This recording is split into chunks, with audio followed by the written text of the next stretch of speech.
Good morning from the White House to all of you who are here and all of you who are watching us live streamed on whitehouse.gov/live. So any of you who are Twittering and want to send that out to folks, please do. We are web streaming this live. My name is Tina Chen. In addition to being the director of the Office of Public Engagement, I also am very proud to be the executive director of the White House Council on Women and Girls. And on behalf of the White House Council on Women and Girls, I really want to welcome you and thank you for coming to this event about health reform and women.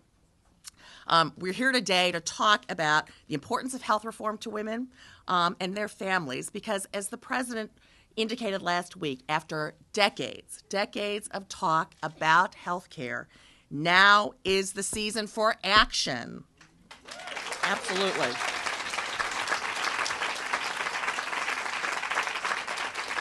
And you all know this better than anyone because no one knows that better than women. It's women who've so often experienced what's broken about our current healthcare system, whether it's from insurance company discrimination to unaffordable premiums to the strain of trying to take care of their spouses, their partners, their parents, and their children while trying to pay all the bills. So those of you who are here today especially know it because you represent individuals and organizations that help women and are healthcare professionals that are helping the women of America. And many of you have already been speaking out about why health reform is important, and we thank you for that. But we're here to say it's time to redouble your efforts. It's time to get health reform passed now.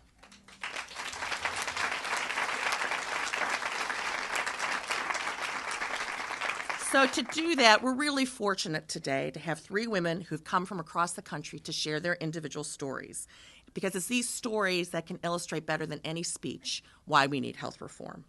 And we're also joined today by the woman who can speak most powerfully from her own experience as a mother, a daughter, a lawyer, and a medical center administrator, the First Lady of the United States, Michelle Obama.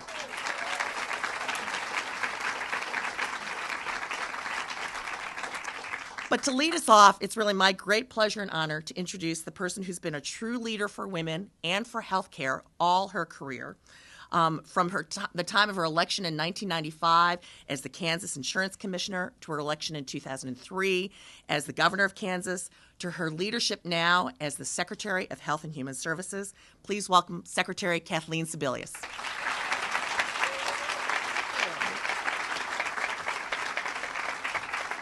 Thank you. Good morning, everybody. Thank you, Tina, for that nice introduction, and I'm delighted to have a chance to be here with the First Lady. We got to spend a lot of time on the campaign trail together and talking to women like our wonderful three women today about the stories of their life struggle to try and figure out affordable health care. So it's, I don't get to see you as much now that, just got a few other little things going on. But this passion about making sure we have affordable, available health care for all Americans is one that I know the First Lady hasn't lost. This is an exciting time, as Tina said. We are closer to health insurance reform than ever before in the history of this country. And it's one of the reasons that the battle lines are getting a little tougher. If victory was not so close, people would be a little calmer who are on the other side. But the heat is on because the Congress continues to move forward. The president continues to be focused on this, and the legislative process is actually underway. You know, there's a message that's coming through louder and clearer from Americans every day, that the only option that guarantees costs and more Americans losing coverage, the only option that does nothing to improve the quality of care, the only option that's truly unacceptable is the status quo. That's clear to people across this country. Former President Ronald Reagan used to say that the status quo is just Latin for the mess we're in. And he was absolutely right. But let me tell you a little bit about what the status quo looks like, particularly looks like for women. insurance companies can continue to charge women 50, 75%, sometimes 100% more than their male colleagues for exactly the same premiums. Insurance companies in states across this country can deny coverage to women who have had a C-section or victims of domestic violence because those are pre-existing conditions.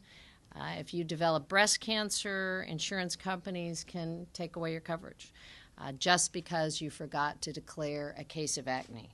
Now, that's a real story that happened to a woman here in the United States just within the past couple of years. A system that treats women like that is unconscionable. And lots of folks across America are saying, we're tired of waiting. We need a change right now. This should never happen again in the United States of America. And the President has proposed a strong and reasonable plan to fix what's wrong with our health insurance system, and you'll hear more about his proposals from the First Lady. But the reality is we need your help. Being here today is an important step, but what's more important is to reach out to your friends and neighbors, reach out to your PTO list and your contacts, reach out to your kids in states around the country and acquaintances that you have, and tell them that we are on the verge of making history in this country. We are on the verge of turning an important page. 44 years ago, we were here with Medicare. Think about a country where seniors went into their later years without any assurance that they would have their bills paid for or get the treatment they need. It's unimaginable that we would go back to those days, but that's what the situation is like for millions and millions of Americans. And we have the opportunity to take the next big step forward to make sure that all Americans have affordable, available health care. And with your help and with your support and with your voices, it will happen. We can do this. We can pass health insurance reform this year. And I want to thank you for the hard work you've done, but roll up your sleeves. We're close to the finish line, but the House and Senate need to continue to move ahead. We need to get a bill to President Obama's desk this fall that he can sign and make the change that all Americans are waiting for. So thank you very much.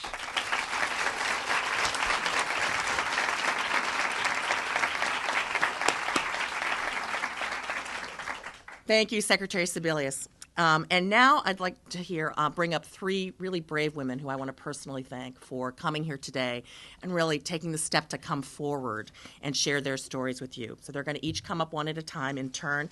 First, Debbie Trouth from Cincinnati, Ohio, Easter Spencer from here in Washington, D.C., and Roxy Griffin from Kansas City, Missouri. Debbie?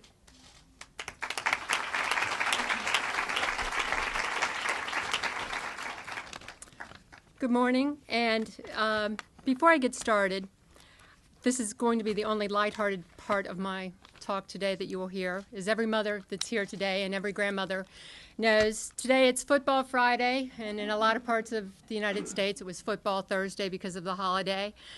I'd like to apologize to my 15-year-old sophomore son, Danny, who is a member of the Elder High School Marching Band.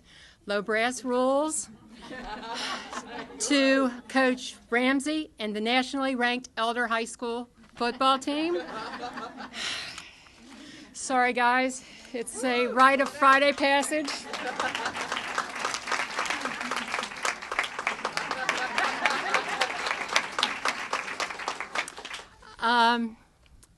Guys, it's Friday night. Go you Panthers, go. Price Hill chili after the game. And as I said, that will be the only lighthearted part of my talk today that you will hear. As I said, my name is Debbie Trouth, and I'm from Cincinnati, Ohio. And I have over 25 years of working in the healthcare industry, working for insurance companies, managed care companies, and working for a large hospital care organization. I never in my life thought that my life would turn into sleepless nights worrying over paying healthcare bills, now worrying about paying my healthcare premiums. I worked in the healthcare industry. 5 years ago, I lost my best friend and my husband, Roger, to colon cancer. On Halloween 2000, He got his diagnosis and his prognosis that he was given 4 to 6 weeks to live.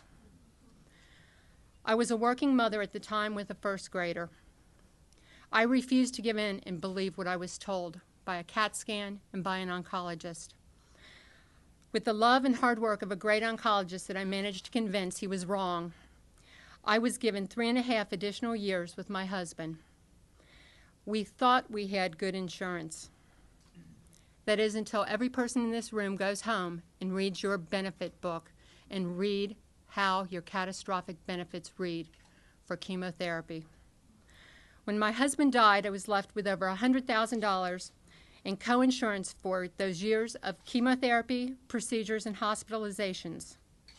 I was able to use my knowledge of the healthcare industry to negotiate down those bills, and I was able to pay those bills with what little life insurance my husband left me. I was able to pay because he left me some life insurance money. He was of the age where people were told, don't be insurance poor. I was left with very little money from his life insurance policy. I'm speaking out today, and I risk having his charts pulled from the hospitals and from his providers for another audit to look for unbilled charges, and again, being rebilled, the harassing phone calls, and the nightmare to live all over again. But my story doesn't end there. While working for a large hospital system, I fell on vacation and I broke my right wrist. Before and after I had surgery, I was placed on light duty. The light duty benefit was for 12 months. My hand surgeon wanted me to have 3 more additional months of rehabilitation because I broke my lunate bone in my wrist. I was not granted those 3 months, and I was terminated. I began to pay my insurance via COBRA. COBRA also has written into it that your employer can add on an additional percentage of premium, which in my case was up to 13%. For 18 months, I paid those additional premiums. During the time that I had off while I was unemployed, I enjoyed spending time with my son, who was still grieving for his father. I was still in grief myself, but I enjoyed spending time with my mother and with my aging mother-in-law that I was taking care of at the time. But as my COBRA was beginning to expire, the economy was spiraling down, I find myself having to find a bill-at-home health insurance policy. I was denied by 3 carriers, only to be picked up by one of the larger carriers in the area, but a very high premium because my son, who just happens to play a lot of sports, had a sprained ankle, 2 sinus infections, and because of the grief that I was going through, working 12-hour days, being a full-time mother to a grieving son, and working unbelievable hours of trying to keep a house up, I had to go on antidepressant medication for 1 year. Just 1 year. Because of that, I was considered high risk due to underwriting guidelines. I've also watched my late mother-in-law struggle with Medicare despite being in a managed care program in the late years of her life. I watch my own mother today struggle with her health care questions. And I've worked with elderly families and family members who I see them concerned as well. But the real reason that I'm here today is every month I struggle to pay close to $1,000 a month for premiums for myself and for my son. I am afraid and I am scared to go without health care coverage. Next May, I lose my Social Security Survivor Spouse benefit because my son turned 16. I have been using that to pay for our health care premiums. Because my son turned 16, I lose that benefit next year. For over 25 years, I've worked in an industry, and I've now become a victim of that industry. This is where my career, my life, and I have given my heart to. If I'm unable to find employment that offers health care, I don't have an answer for myself. But my son will have coverage due to the late Senator Kennedy's CHIPS bill. But there is nothing for me. And I can't keep paying high-cost premiums and co-payments, and this just isn't the answer. As a widow, you learn to do anything and everything very quickly and very fast. But this is one thing I can't fix by myself. I need help, and I need help now. Thank you very much.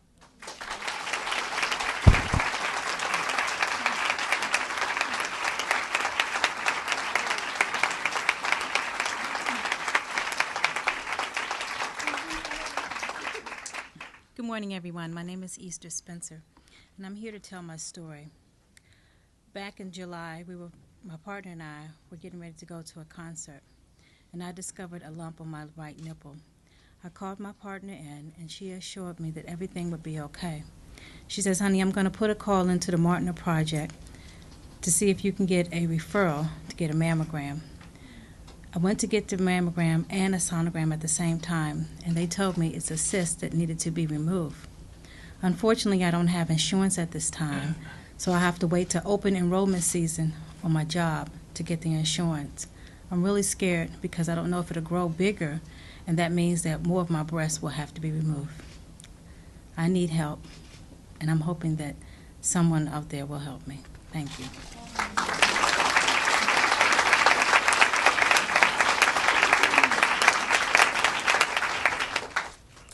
Hi, my name is Roxy Griffin. I'm a 52-year-old lung cancer and double breast cancer survivor. I've now had to file for bankruptcy due to my high co-payments through my insurance company, which during my chemo and radiation totaled a little over $27,000. I'm a single person. It took my savings and what I had. The rest of it ended up in the bankruptcy courts.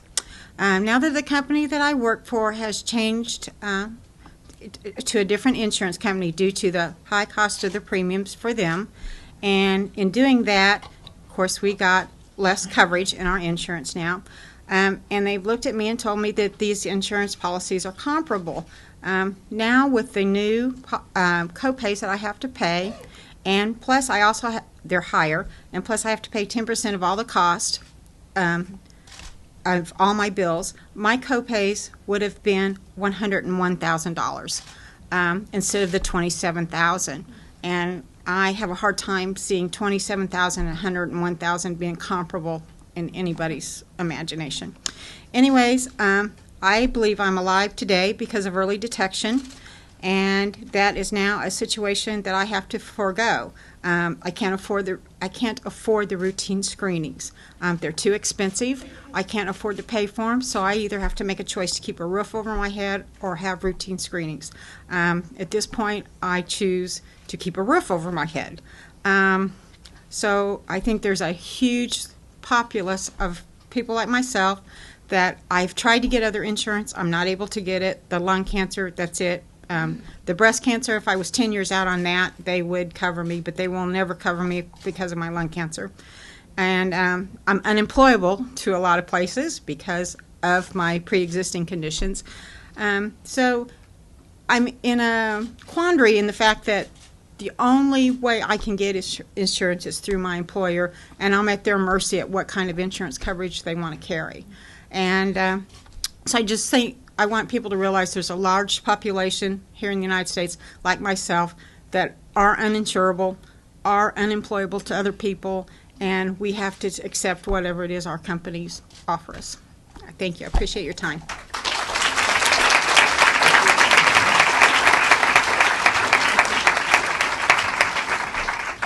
Well, thank you, Debbie, Easter, and Roxy, for those powerful stories and really for having the courage to come here and tell them to all of us.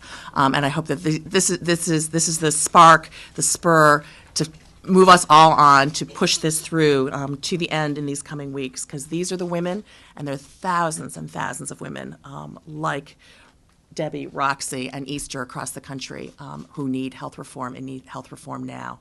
So to close our program, I'd like to bring back to the podium Secretary Sebelius, who will introduce our most special guest and speaker, the First Lady, to finish today. Thank you.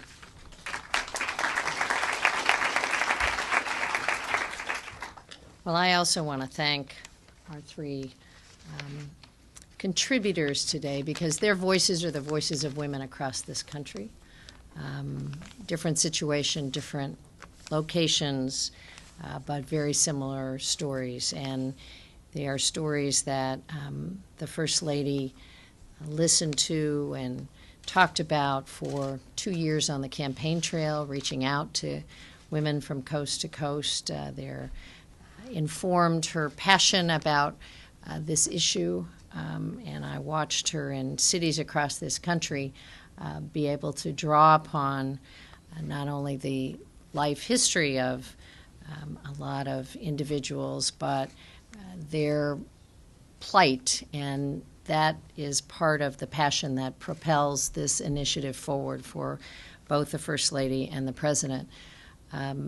Michelle Obama has been remarkable in her first 8 months as First Lady of the United States, not only as a role model wife and mother and daughter, but the most famous vegetable gardener in America, great spokesperson for healthy living and healthy lifestyles, our Olympic champion, the president's closest advisor, and an incredible role model for women and girls across America and across the world. And I'm pleased to call her my friend, the First Lady of the United States, Michelle Obama.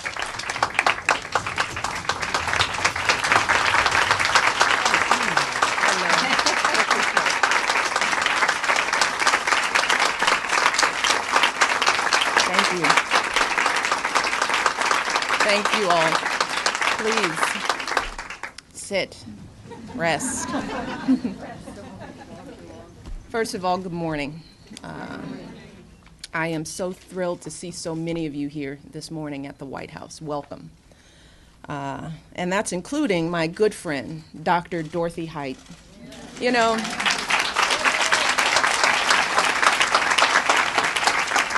she is always there.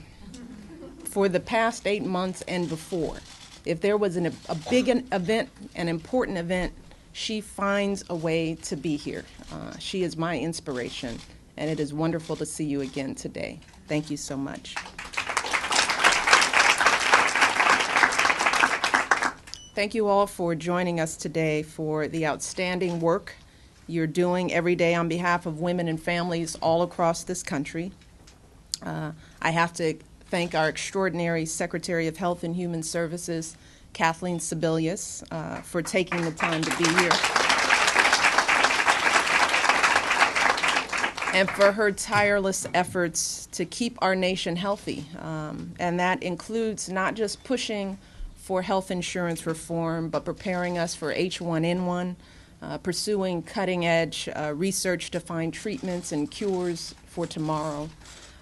Clearly, this is not the easiest portfolio she could have, but she is doing a terrific job, and we are grateful for her leadership. And I also want to thank Tina Chin, who you all know, for emceeing today. She, too, is doing a fabulous job as director of our Office of Public Engagement, and she played a critical role in pulling together today's event, not just as an MC, but as a key figurehead, making sure that we're all aware of what's going on. And finally, I want to thank the three women behind me, to Debbie, Easter, and Roxy.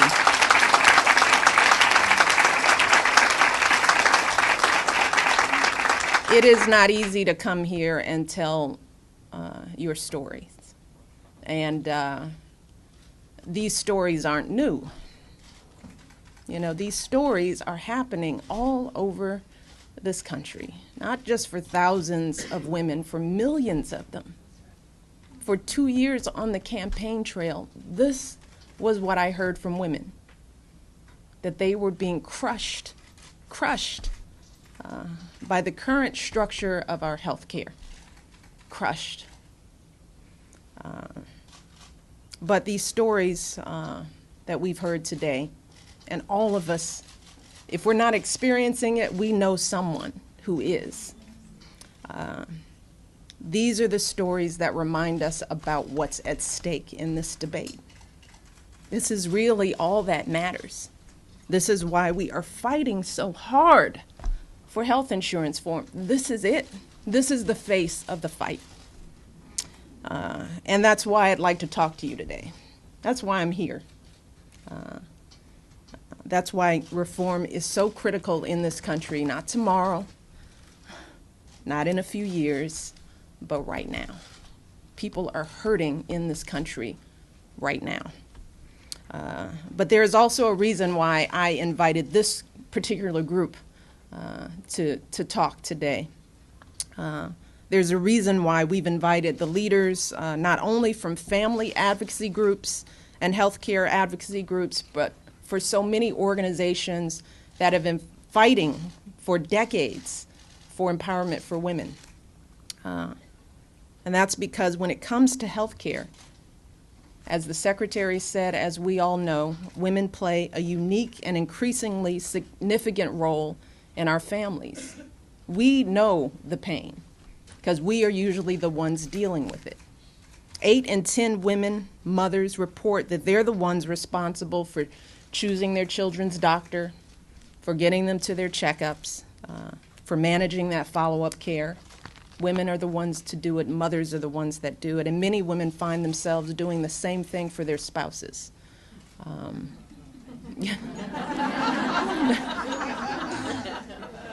And more than 10% of women in this country are currently caring for a sick or elderly relative.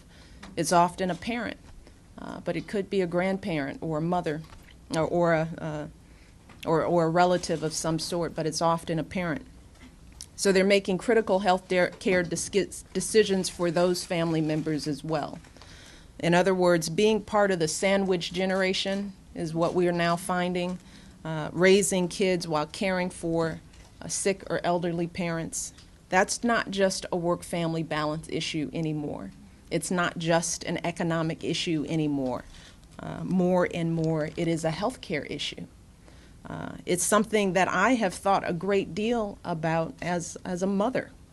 I will never forget the time 8 years ago when Sasha was 4 months that she would not stop crying. And she was not a crier, so we knew something was wrong. So we fortunately were able to take her to our pediatrician that next morning. He examined her and said something's wrong. We didn't know what, but he told us that she could have meningitis. So we were terrified. He said, get to the emergency room right away. And fortunately for us, things worked out because she is now the Sasha that we all know and love today, who is causing me great excitement.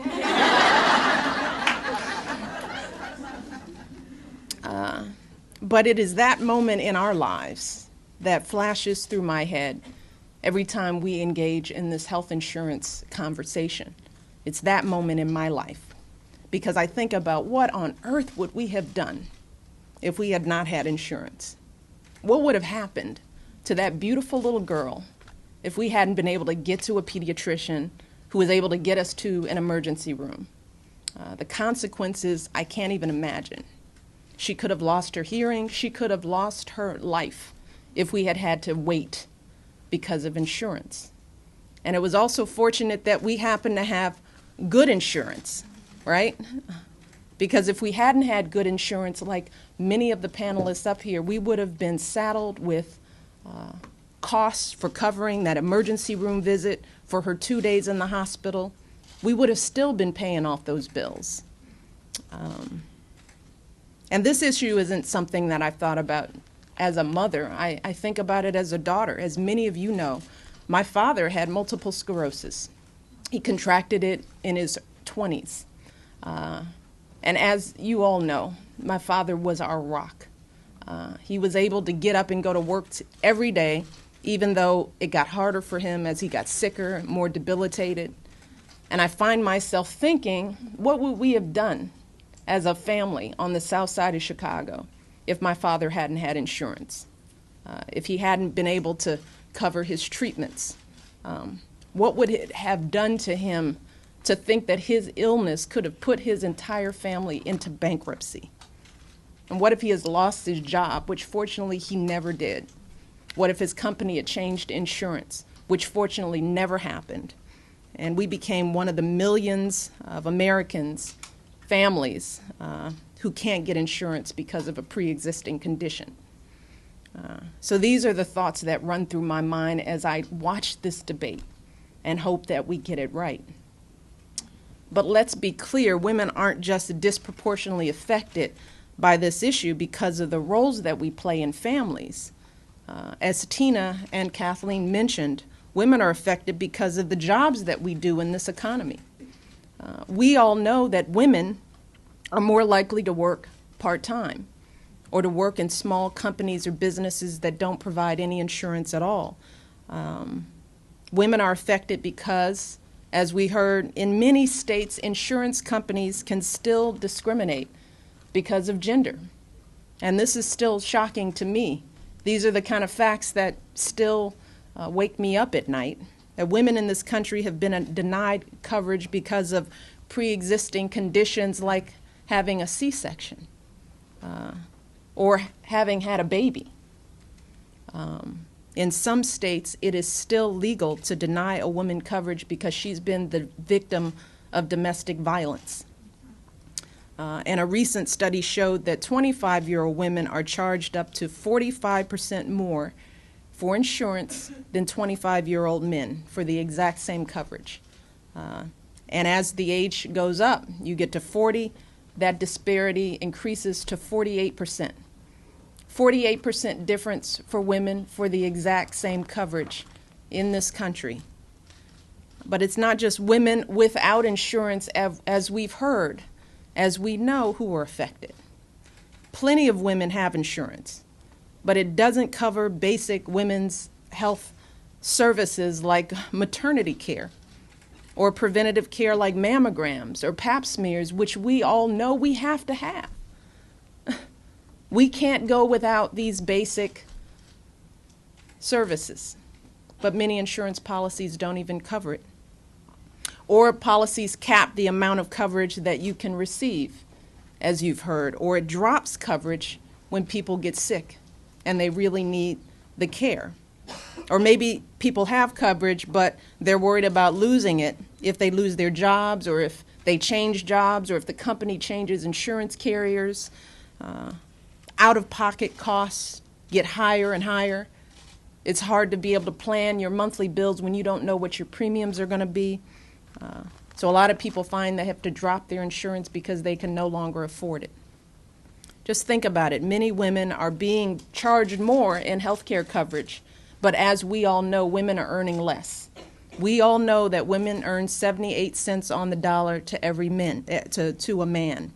So it's not exactly surprising when we hear statistics that more than half of women report putting off needed medical care simply because they can't afford it. Now, we have trouble putting ourselves first when we have the resources. Just making the appointment when you have insurance to get your regular screenings, to take care of those illnesses, those bumps and lumps and pains that we tend to ignore. But then not to be able to do it because you can't have insurance, you don't have insurance. It's not surprising that so many millions of women around this country are simply going without insurance at all. See, and the thing that we all know is that the current state, this current situation is unacceptable. It is unacceptable.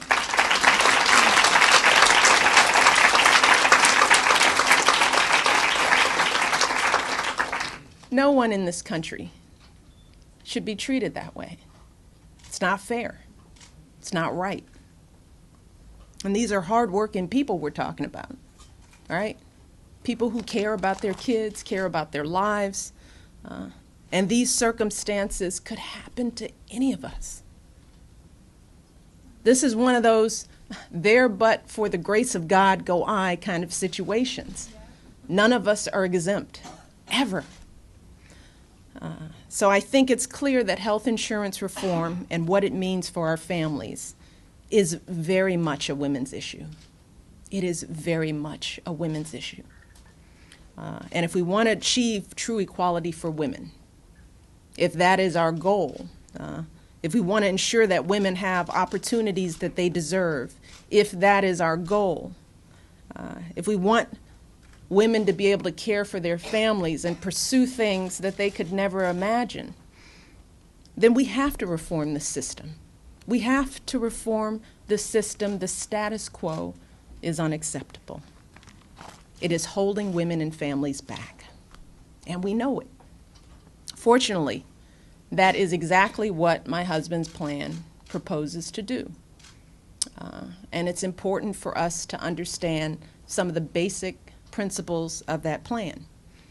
Under his plan, if you don't have insurance now, or you lose your insurance at some point in the future, you'll be able to purchase affordable coverage through an insurance exchange, a marketplace with a variety of options that'll let you compare prices and benefits.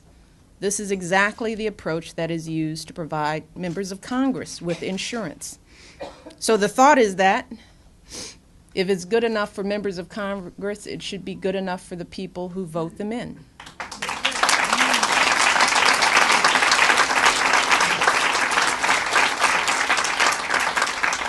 And this is also an important part of the plan.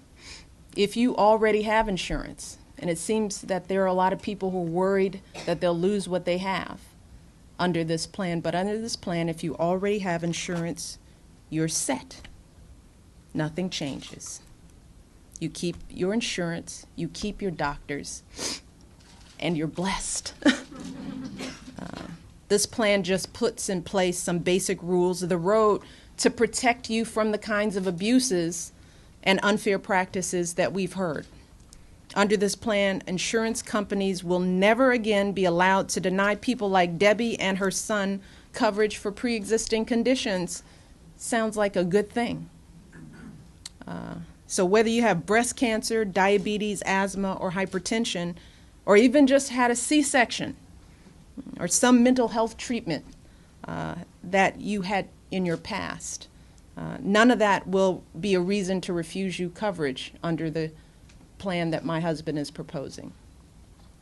Because when you're fighting an illness, he believes that you shouldn't also have to be in the process of fighting the insurance companies at the same time. It's a basic idea.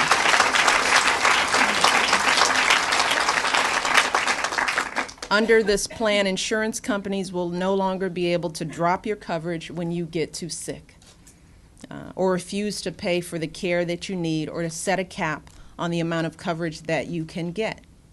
And it will limit how much they can charge you for out-of-pocket expenses. Because getting sick in this country shouldn't mean that you go bankrupt.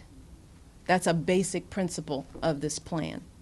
And finally, this plan will require insurance companies to cover basic preventative care. Seems simple. From routine checkups to mammograms to pap smears, and this would come at no extra charge to the patient. So folks like Roxy can get the chance to get the kind of screenings that she needs to save her life. Because we already know that if we catch diseases like cancer early, we know this, it's much less costly to treat, and we might just be able to save some lives. We know this. So under this plan, we can save lives and we can save money. It's not just good at medicine, but it's good economics as well. So I think this is a pretty reasonable plan. I don't know about you.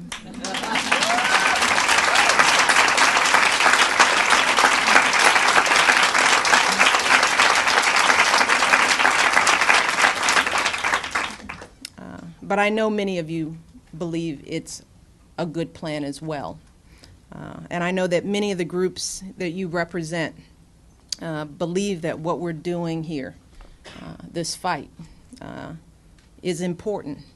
It's important to this country. It's important to women. It's important to families that we succeed. And now more than ever, as Tina said, as Secretary Sebelius said, we need to act. No longer can we sit by and watch the debate take on a life of its own. It is up to us to get involved. Because what we have to remember is that now more than ever, we have to channel our passions into change. That's nothing that you all haven't done before, right?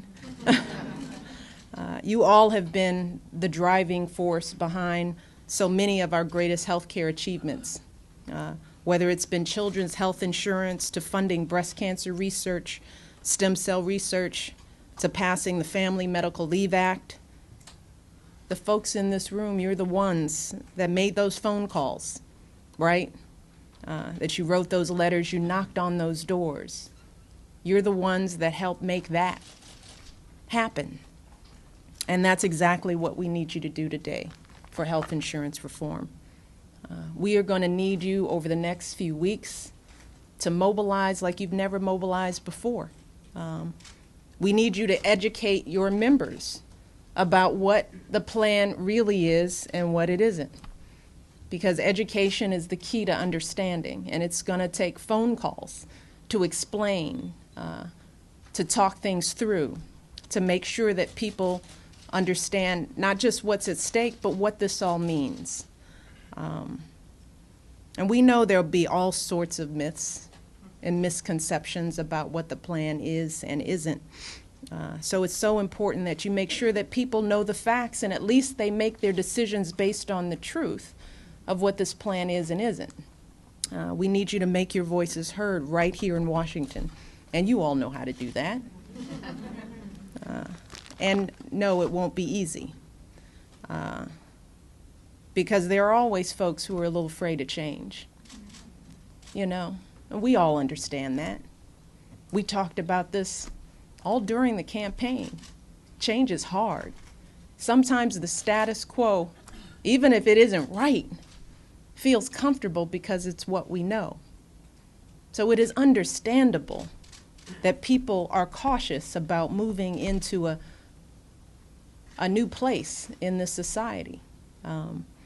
There will always be folks who will want things to stay just the way they are, to settle for the world as it is.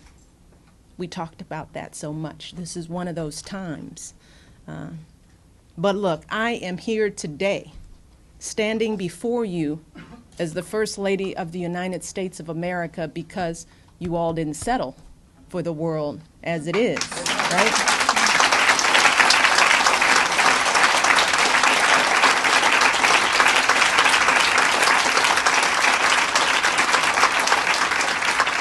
You refused to settle.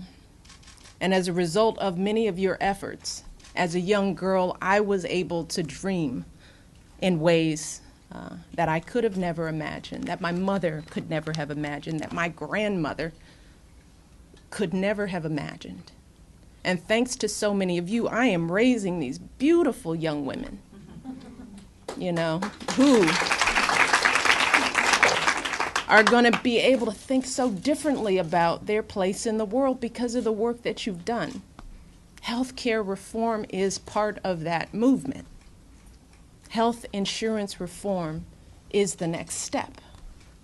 So we're going to need you all focused and clear, picking up the phones, talking, calling, writing your congressmen and women, making this something that is the highest priority for all of us.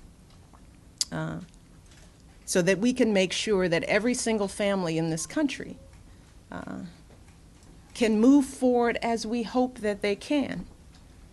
That they don't have to worry about whether they can insure themselves. They don't have to worry about whether their kids are going to break an arm.